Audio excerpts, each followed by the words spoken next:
창세기 19장 1절에서 29절 말씀입니다. 창세기 19장 1절에서 29절 말씀 함께 말씀 봉독하도록 하겠습니다. 저녁 때 그 두 천사가 소돔에 이르니 마침 롯이 소돔 성문에 앉아 있다가 그들을 보고 일어나 영접하고 땅에 엎드려 절하며 이르되 내 주여 돌이켜 종의 집으로 들어와 발을 씻고 주무시고 일찍이 일어나 갈 길을 가소서. 그들이 이르되 아니라 우리가 거리에서 밤을 새우리라. 롯이 간청하매 그제서야 돌이켜 그 집으로 들어오는지라. 롯이 그들을 위하여 식탁을 베풀고 무교병을 구우니 그들이 먹으니라.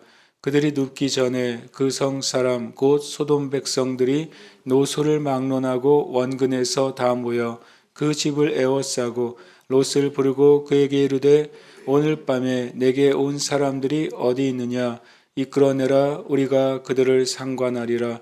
롯이 문 밖에 무리에게로 나가서 뒤로 문을 닫고 이르되 청하노니 내 형제들아 이런 악을 행하지 말라. 내게 남자를 가까이 하지 아니한 두 딸이 있노라. 청하건대 내가 그들을 너희에게로 이끌어내리니 너희 눈에 좋을 대로 그들에게 행하고 이 사람들은 내 집에 들어왔은즉 이 사람들에게는 아무 일도 저지르지 말라. 그들이 이르되 너는 물러나라. 또 이르되 이 자가 들어와서 거류하면서 우리의 법관이 되려 하는도다. 이제 우리가 그들보다 너를 더 헤아리라 하고 롯을 밀치며 가까이 가서 그 문을 부수려고 하는지라. 그 사람들이 손을 내밀어 롯을 집으로 끌어들이고 문을 닫고 문 밖에 대소를 막론하고 그 눈을 어둡게 하니 문을 찾느라고 헤매었더라. 그 사람들이 롯에게 이르되 이 외에 내게 속한 자가 또 있느냐? 내 사위나 자녀나 성 중에 내게 속한 자들을 다 성 밖으로 이끌어내라. 그들에 대한 부르짖음이 여호와 앞에 크므로 여호와께서 이곳을 멸하시려고 우리를 보내셨나니 우리가 멸하리라. 롯이 나가서 그 딸들과 결혼할 사위들에게 말하여 이르기를 여호와께서 이 성을 멸하실 터이니 너희는 일어나 이곳에서 떠나라 하되 그의 사위들은 농담으로 여겼더라. 동틀 때에 천사가 롯을 재촉하여 이르되 일어나 여기 있는 내 아내와 두 딸을 이끌어내라. 이 성의 죄악 중에 함께 멸망할까 하노라.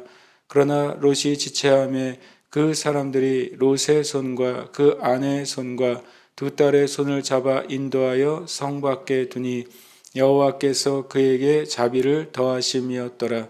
그 사람들이 그들을 밖으로 이끌어낸 후에 이르되 도망하여 생명을 보존하라. 돌아보거나 들에 머물지 말고 산으로 도망하여 멸망함을 면하라. 롯이 그들에게 이르되 내 주여 그리 마옵소서. 주의 종이 주께 은혜를 입었고 주께서 큰 인자를 내게 베푸사 내 생명을 구원하시오나 내가 도망하여 산에까지 갈 수 없나이다. 두렵건대 재앙을 만나 죽을까 하나이다. 보소서 저 성읍은 도망하게 가깝고 작기도 하오니 나를 그곳으로 도망하게 하소서. 이는 작은 성읍이 아니니까 내 생명이 보존되리이다. 그가 그에게 이르되 내가 이 일에도 내 소원을 들었은즉 내가 말하는 그 성읍을 멸하지 아니하리니 그리로 속히 도망하라. 네가 거기 이르기까지는 내가 아무 일도 행할 수 없노라 하였더라. 그러므로 그 성읍 이름을 소알이라 불렀더라. 롯이 소알에 들어갈 때에 해가 돋았더라. 여호와께서 하늘 곧 여호와께로부터 유황과 불을 소돔과 고모라에 비같이 내리사 그 성들과 오은들과 성에 거주하는 모든 백성과 땅에 난 것을 다 엎어 멸하셨더라. 롯의 아내는 뒤를 돌아보았으므로 소금 기둥이 되었더라. 아브라함이 그 아침에 일찍이 일어나 여호와 앞에 서 있던 곳에 이르러 소돔과 고모라와 그 온 지역을 향하여 눈을 들어 연기가 옹기가마의 연기같이 치솟음을 보았더라. 하나님이 그 지역의 성을 멸하실 때 곧 롯이 거주하는 성을 엎으실 때에 하나님이 아브라함을 생각하사 롯을 그 엎으시는 중에서 내보내셨더라. 아멘. 예, 오늘 꽤 긴 내용인데 어쨌든 이것은 이제 하나의 스토리이고 성경에 이 하나님의 공의로운 심판에 대해서 또 죄의 결과와 그 심판에 대해서 엄중하게 경고할 때마다 이 창세기 19장의 소돔과 고모라의 그 심판에 대해서 등장하는 정말 어떤 죄의 결과 또 하나님의 심판의 두려움을 보여주는 역사적인 사건이면서 또 영적인 사건입니다. 저녁 때 그 두 천사가 소돔에 이르게 됐다라고 말하고 있습니다. 그리고 그때 이제 마침 롯이 소돔 성문에 앉아 있다가 이 두 천사를 영접합니다. 참 감사하게도 이 롯이 나그네를 대접하는 그런 마음을 가지고 있었다는 것이 롯이 생명을 구하고 또 아브라함이 소돔과 고모라 땅을 위해서 기도할 때 이 조카 롯을 위해 한 기도가 또 하나님의 긍휼로 또 작용하는 원인이 됩니다. 분명히 이제 세 사람이 아브라함에게 갔었고 그리고 그 중에 두 사람이 이 소돔과 고모라를 향해서 갔는데 창세기 19장 1절은 명시적으로 그 전에는 두 사람이었지만 이제는 그들이 두 천사였다라고 명확하게 말씀하고 있는 것을 알 수 있습니다. 이 천사의 태도는 이제 소돔 성문에서 정말 소돔과 고모라에 대한 죄악의 부르짖음이 하늘에까지 닿은 것을 확인하고 또 그리고 하나님의 심판을 행하기 위해 이르게 된 것이죠. 그때 롯이 어쨌든 이 두 명을 보고서 영접할 마음을 가지고 선한 마음을 가지고 이 두 명을 맞이합니다. 그 두 천사를 맞이하죠. 그때 종의 집으로 들어가 발을 씻고 또 자고 일어나 가라고 이렇게 강권을 합니다. 그러나 이 두 천사는 거리에서 밤을 새우겠다 이렇게 표현하죠. 그러나 롯이 간청하니까 집으로 들어옵니다. 이 아브라함이 영접하고 접대한 것과 롯이 영접하고 접대한 것에 있어서 차이가 있다면 뭐가 있을까요? 실은 똑같이 식탁을 베풀고 무교병을 굽고 나름 자기 자신이 한 것 안에서 이렇게 하나님의 천사들을 영접합니다. 제가 이 말씀을 이 아브라함이 영접한 것과 롯이 영접한 것을 가만히 보다가 그냥 작은 차이지만 크게 보이는 차이가 한 가지 있었습니다. 그것이 뭐냐면 아브라함이 천사들을 하나님을 영접할 때에는 거기에 아내가 등장합니다. 사라가. 근데 여기에는 이제 아내가 없어요. 롯이 그들을 위하여 식탁을 베풀었다. 신기하게도 롯의 아내는 우리가 아는 것처럼 소돔과 고모라에 대한 그 미련과 또 세상적인 물질에 대해서 포기하지 못하고 뒤를 돌아보고 경고를 무시하고 소금 기둥이 되죠. 그럴 때 이제 갑자기 그 롯의 아내의 소금 기둥된 사건이 등장하니까 조금 이제 놀랍기도 한데 제가 말씀을 보다 보니 이 3절에는 아내가 없는 거예요. 이 천사들을 접대할 때 아브라함이 천사들과 하나님을 접대할 때는 아내가 그 반죽을 하고 아내인 사라가 함께한 사실을 보여줍니다. 그런데 롯의 아내는 이런 일에 이 말씀 올 때 큰 관심이 없어 보입니다. 그리고 하나님의 사람들에 대해서 잘 알아보지 못하고 영적인 세계에 대해서 무지한 모습이 있겠다라는 생각을 이 말씀을 보면서 생각하게 됐습니다. 어쨌든 그들이 눕기 전에 그 성사람 곧 소돔 백성들이 노소를 막론하고 원근에서 다 모였다. 이 말이 참 두려운 말입니다. 두 명의 어떤 나그네가 한 낮이 아니라 저녁에 이 소돔과 고모라에 이르렀음에도 불구하고 소돔 온 백성이라고 말했습니다. 다 모였다고. 그러니까 공동체 전체가 악한 상태입니다. 소돔과 고모라는 한두 명의 악한 자가 있거나 악인들이 있어서 사람들이 이렇게 선동하는 수준이 아니라 이 말씀에 의하면 소돔 백성들이 노소를 막론하고 원근에서 다 모였다. 마치 노아의 때에 주님이 노아의 때를 이렇게 말씀하셨어요. 창세기 6장 5절에 사람의 죄악이 세상에 가득함과 그의 마음으로 생각하는 모든 계획이 항상 악하다 이렇게 말씀하십니다. 6장 12절에도 땅이 부패하였으니 이는 땅에서 모든 혈육 있는 자의 행위가 부패했다 이렇게 표현하셨어요. 마치 소돔과 고모라는 그 노아의 때에 모든 사람들의 상태가 부패했다고 말했는데 이 소돔 백성은 전부가 다 이렇게 이 죄를 위해서 모여 있는 것입니다. 그리고 롯을 부르면서 이끌어내라 그가 우리를 상관하리라. 영어 표현에는 우리가 그들과 성관계를 맺겠다 이렇게 돼 있고 이 상관이 그런 의미를 가지고 있습니다. 그러니까 이 소돔 백성들은 첫 번째로 전체가 다 공동체 자체가 악한 상태고 그리고 거의 짐승과 같은 수준의 상태라는 사실을 우리가 알 수 있습니다. 그러니까 죄가 문화가 된 상태예요. 그리고 죄가 일반화가 된 상태, 그것이 소돔과 고모라의 상태입니다. 하나님께서 아브라함에게 그들의 죄가 하늘에까지 부르짖음이 닿았다는 표현을 하잖아요. 그 말은 뭐냐면 소돔과 고모라에 이렇게 나그네들이 오면 이렇게 해왔다는 소리예요. 나그네들이 올 때마다 그를 이제 이렇게 성폭행하고 물건을 빼앗고 죽였던 성읍, 그것이 소돔과 고모라였다는 사실을 보여주고 있는 것입니다. 그때 이제 롯의 반응입니다. 롯의 반응이 두 가지 면에서 참 두렵습니다. 왜냐하면 롯이 마치 이제 두 사람을 보호하는 모습을 보입니다. 그것은 참 롯의 면에서 한 면에서 하나님께 긍휼을 입을 수 있는 한 가지 면이었어요. 신약에서 말씀한 것처럼 부지 중에 천사를 대접한 자들이 하나님의 은혜를 입었던 경우 중에 하나입니다. 그러나 롯의 말을 보면 참 안타까움이 있습니다. 7절에 보면 청하노니 내 형제들아 이런 악을 행하지 마라. 롯이 이 죄와 악으로 가득한 소돔과 고모라 성의 사람들을 뭐라고 부릅니까? 나의 형제들아 라고 말하고 있습니다. 이미 롯이 소돔 가운데 정착하고 살면서 이 소돔과 고모라에 동화되어 있는 것입니다.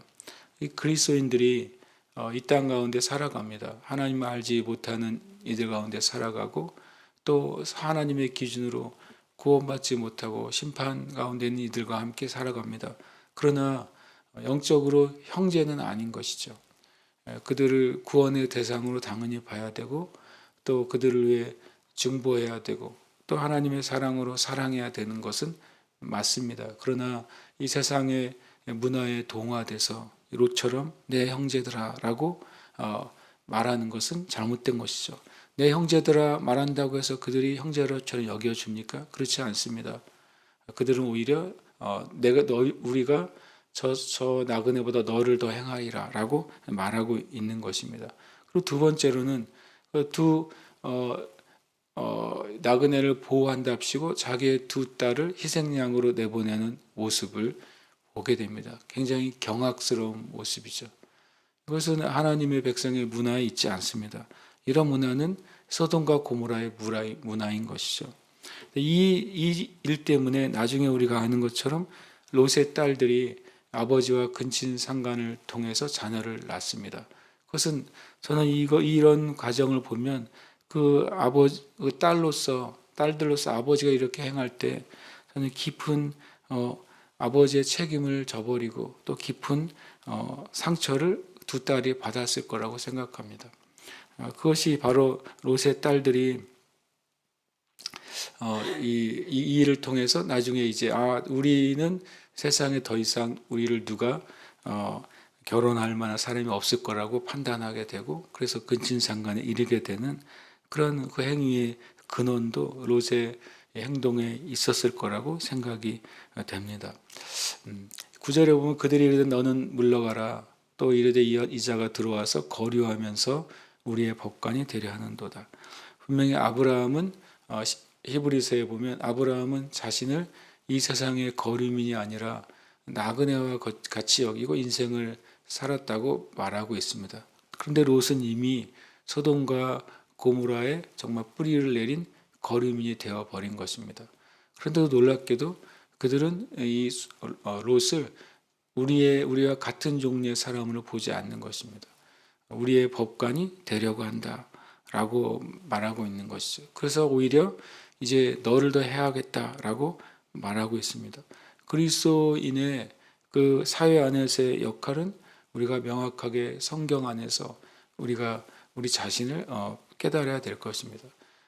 마치 배가 물에 떠 있지만 또 배 안에 그 물이 들어와 있지 않아야 되는 것처럼 우리가 이 세상에서 당연히 믿는 자로 살아가지만 이 세상과 세상에 속한 것이 우리 안에 들어오지 않도록 구별된 삶, 거룩한 삶, 하나님 앞에 바른 삶을 살아야 되는 것입니다. 그렇지 않으면 나는 세상의 거리민이 되지만 세상에 볼 때 그리스도인은 또한 타인인 것입니다. 우리가 온전히 하나님 앞에 있지 않으면 믿음으로 승리할 수가 없다는 사실을 우리가 깨달아야 될 줄 믿습니다. 그리고 10절, 11절에 그때 이제 천사들이 행동하기 시작합니다. 다 초자연적이죠. 수많은 사람들이 몰려들 때 롯을 끌어들이고요. 그리고 문을 닫고요. 그리고 그들의 눈을 어둡게 합니다. 뒤에 보면 롯의 가족 4명을 성 밖으로 초자연적으로 이동시킵니다. 그리고 소돔과 고모라의 유황과 불이 내리게 합니다. 이 천사들의 활동은 바로 이제 심판하는 천사들의 활동과도 같습니다.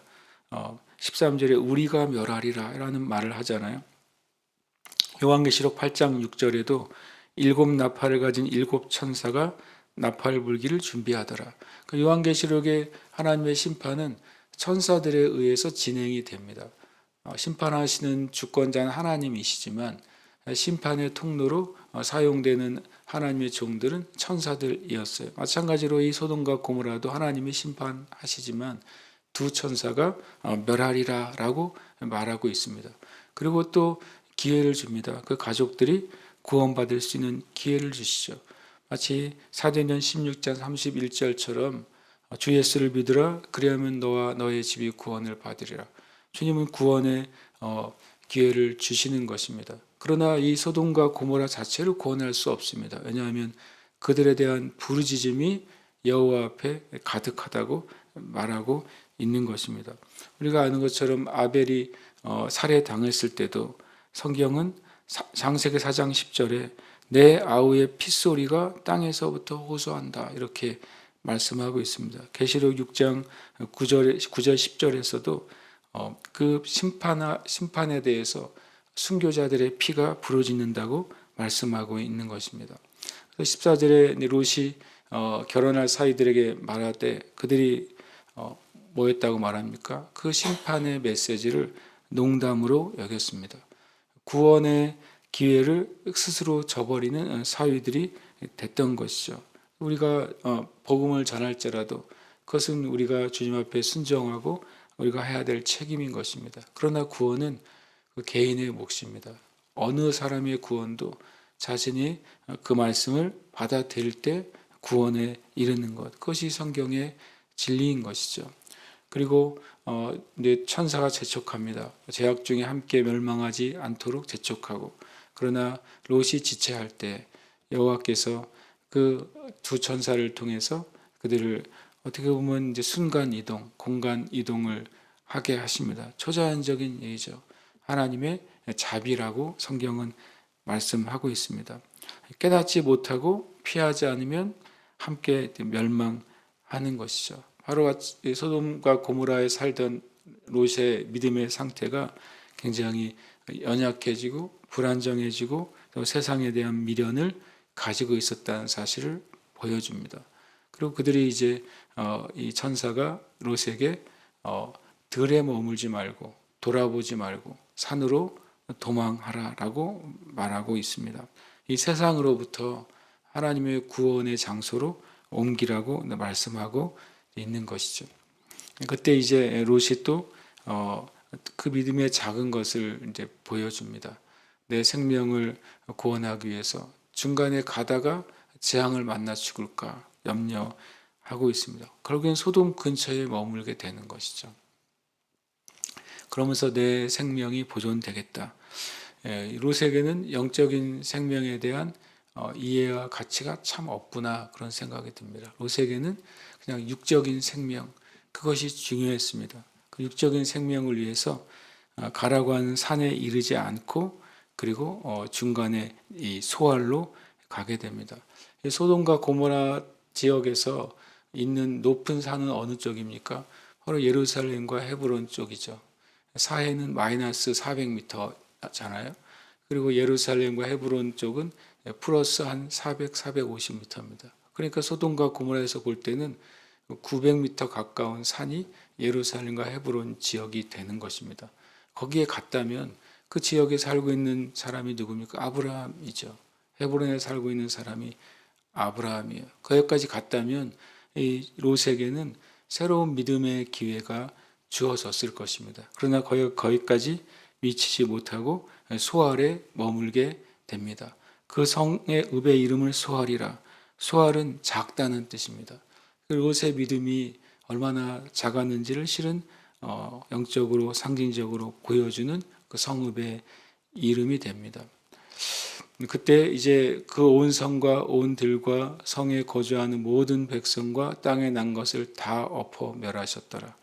마치 하나님께서 노아 때 다 멸하신 것 같은 동일한 표현입니다. 얼마나 이 땅이 하나님의 그 거룩함을 건드렸는지를 우리가 알 수 있습니다. 그때 이 롯의 아내는 뒤를 돌아봐서 소금 기둥이 되는 것입니다. 누가복음 9장 62절에 예수께서 이르시되 손에 쟁기를 잡고 뒤를 돌아보는 자는 하나님의 나라에 합당하지 않다 그러셨습니다. 이 롯의 아내는 소돔과 고모라에 남겨둔 세상과 세상에 속한 것을 너무 사랑했던 것입니다. 심지어는 자기의 생명보다도 세상과 세상에 속한 것을 사랑했어요. 그래서 생명을 잃어버리기까지 하는 것입니다.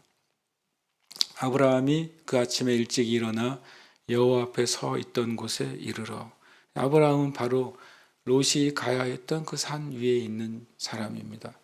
아브라함은 아침에 일찍이 하나님과 대한 그 장소, 하나님 앞에 소돔과 고모라를 중보했던 그 장소, 그리고 하루의 첫 시간에 하나님 앞에 나아가는 아브라함이라는 사실을 보게 됩니다.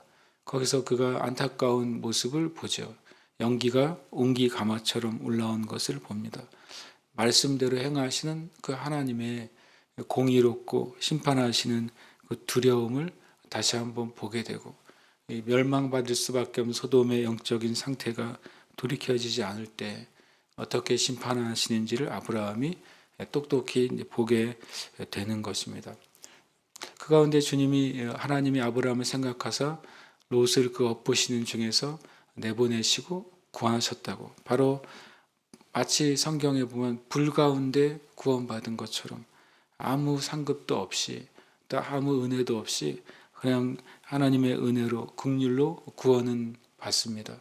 그러나 우리가 아는 것처럼 롯의 삶과 인생은 그 작은 믿음대로 굉장히 안타까운 인생을 마치게 된다는 사실을 우리가 살펴보게 됩니다. 함께 이 시간 우리 기도 제목 읽고 함께 위해서 기도하기를 바랍니다. 함께 기도하겠습니다. 소돔과 고모라와 같은 이 시대를 분별하게 하시고 이 세대 가운데서 구별되고 거룩하게 하시고 깨어서 기도하며 영혼들을 구원하는 교회와 성도가 되게 하소서. 함께 기도하겠습니다.